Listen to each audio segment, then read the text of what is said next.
Mukha ka lang ah.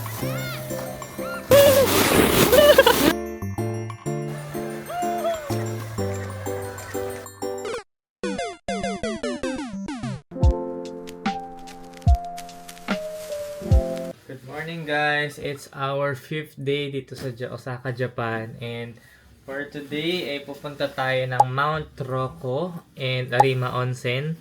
Which is yung Mount Roko is a ski resort dito sa Osaka, Japan. Kasi hindi pa bukas yung mga Grand Snow na ibang ski resort. Kaya ito yung nadatnan namin na bukas. Ito yung ating fit. Kailangan medyo warm talaga. Tapos nag-match nga eh. Ito din yung watch ko. Meron din tayong Pyeongchang gloves dito. Actually, kay kuya din to. Ito, from Korea siya.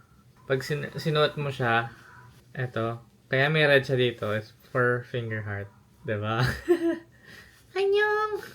And malapit na yung meet up time natin. So, kailangan natin magmadali at pumunta dun sa area kung saan tayo mag-meet up. Malapit lang dito sa hotel, kaya sobrang convenient ng hotel na to. Itong hotel is Sotetsu Grand Hotel, Grand Fresa. Sotetsu Grand Fresa Hotels. Medyo mura siya compared sa iba na hotel. Sobrang linis, sobrang ganda ng service. Ito na lang yung piliin nyo. Inilalik ko na lang din sa baba kung saan nyo pwedeng mabook.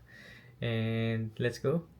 So, we're out na naman at hanapin natin yung bus natin. Kasi lapit lang ng meet up point natin eh. Kalabas lang namin sa hotel. At I think banda doon siya. Ito yung mga bus. Dito tayo tatawid. Dito lang siya sa riverside ng Dotonbori. Ayun, ang dami naghihintay na iba't ibang tour. Ito lang yung Dotonbori. Yan. Ito? Ay, hindi. Yun. Ay. Sumimasen. Per Guide Curtis? Yeah, I'm Curtis. Okay. Your name? Abigail. Abigail, okay. Meet you. Guys, please be here. Okay. How to for Curtis. Okay. Ito yung guide natin, si Curtis. Ito tayo maghihintay. At ito yung Dotonbori. Ayan, dun yung Don Quixote.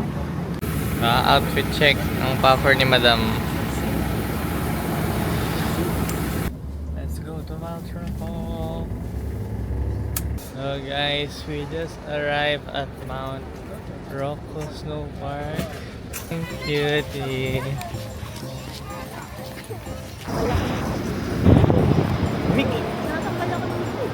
So guys, ito yung price point nila for adult. 9 AM ang bukas. Then parang 5 PM sila nag-close.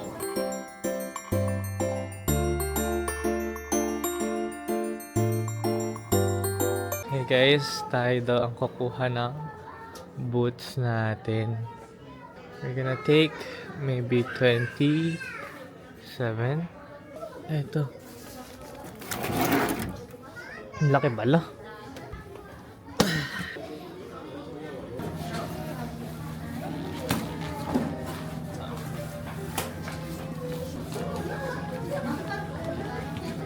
It's a bit challenging at first. Yeah. So, dito tayo sa men's locker room. Parang akong penguin maglakad dito. Ngayon, paano maglakad?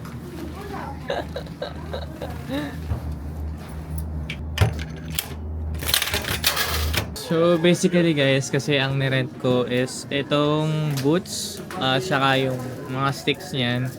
Tapos yun lang yung binayaran namin. Tapos si Abby, yung kanya yung pinili niya is yung sled, yung parang pang kids na yung sa ride ka lang ko baba. Tapos parang nakasakay ka sa maliit na bangka, parang gano'n. Tapos pero ako kasi gusto ko matry yung ski talaga. And we're on adventurous side tayo. Ang cons lang talaga, tingnan niyo yung boots ko. Apakabigat niyan.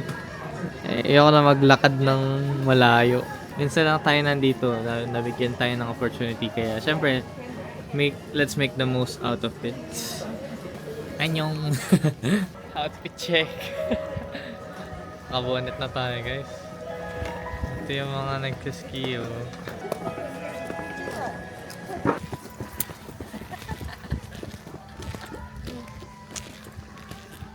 Kasi na yung nilakad ko hanggang doon, pabalik. Para lang makuha yung ticket. Hawak pala niya.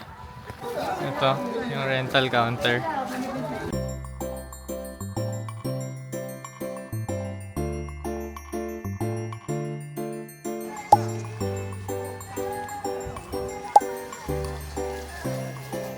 Here we go!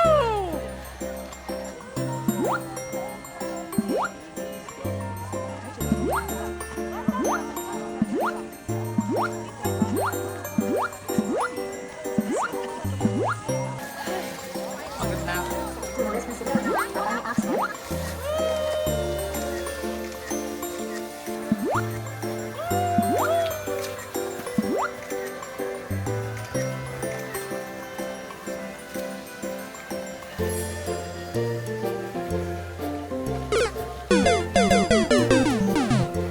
Hey guys, tapos na tayo mag-ski for around 1.5 hour I think.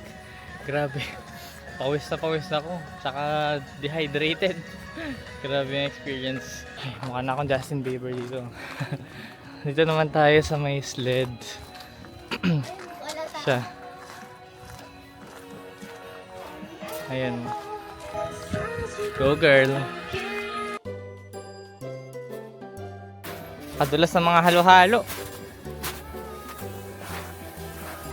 Konti lang yung mga nag-sled dito. Siguro nagla-lunch sila ngayon. Kasi alas 12 na yun. At pag nandito kayo, may dala kayong tubig. Or may vendo machine naman doon. Yeah! Huh! Pagod! Ay, ang ganda! Asa na go? O, yung paa mo.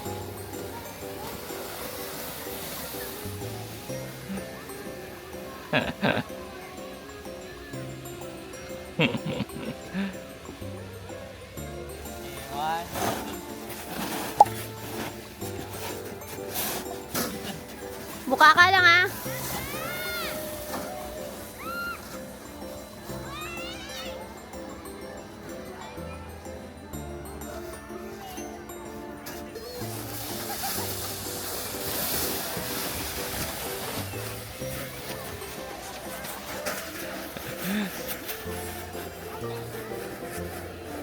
POV shot. POV shot ng nagsasled.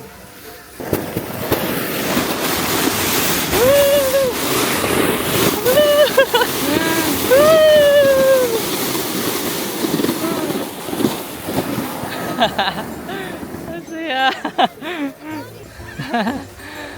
Ang cute. Bilhin ko na lang ulit guys yung clock na binok namin dito sa Mount Roco para matry nyo din. Sa mga bata, oh.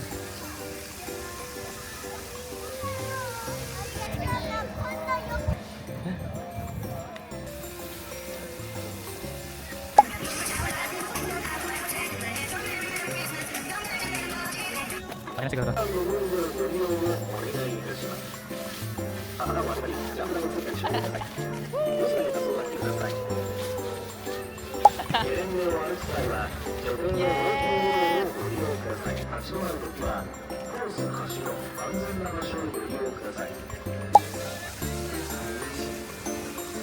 Okay na? Enough na ba? Oo. Yan. Kaya naman tayo guys, gutom na yung mga hapon. Kuha tayo ng fried chicken at siguro curry. Ito yung food natin guys, yung curry and then chicken.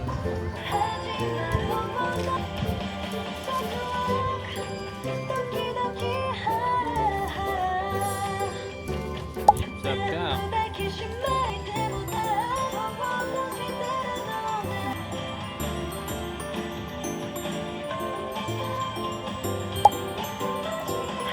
Okay guys, that's it for our Mount Roco vlog, and lipat naman tayo sa Arima Onsen and balik na muna tayo sa bus.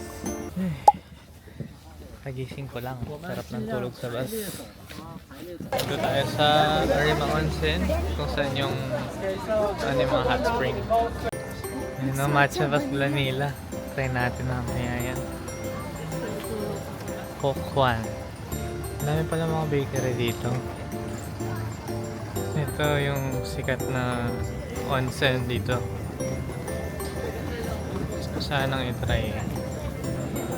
Chill lang sila dyan. It's actually the smashed potato inside of it and a little bit minced beef. But it doesn't have to be halal though, but it's beef. Okay? So if you want to try some local snack, that's the place. Wagyu beef.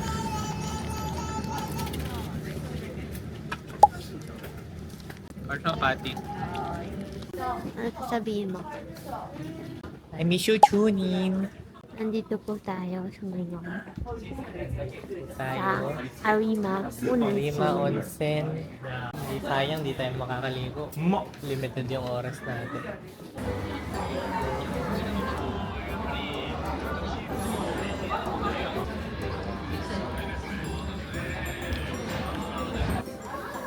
Ito yung pusa na gusto niyang balikan. Parang... Ang cute mo, no? Galing nila, no? Ang cute nito. Itong aso ata yun. Mga postcards, text cards.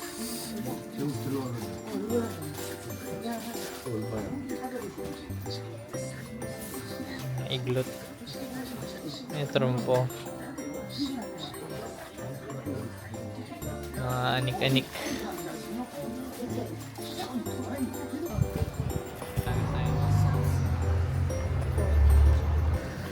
Very chill day. 420 ba yun ba? Napakalamig. Napakalamig pero mag-ice cream. Yan. Napakasarap. Ako.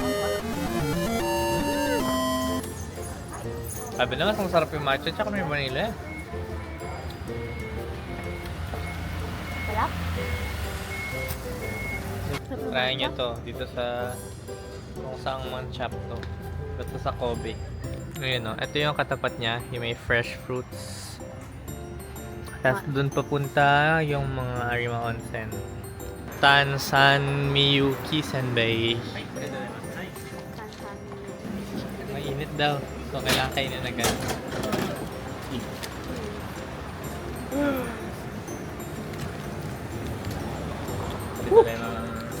Arigato. Sana. Lutong ha. Yan. Ito yung... Uy, dahan-dahan baka manakbaga. Naka ano? Ito pala sa baba.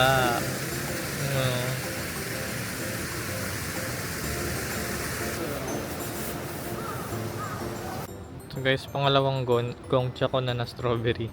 Sarap ng gongcha nila dito. Hindi masyado matamis. Mapapaghalata na yung edad. Tapos yung binili naman niya, itong gongcha. Parang siyang brown sugar. Ganito yung 7-Eleven nila. May naman. Autumn. Mga autumn leaves pa dyan. 7-Eleven na. Ito yung gongcha strawberry. Pakabango. Pakabango ito.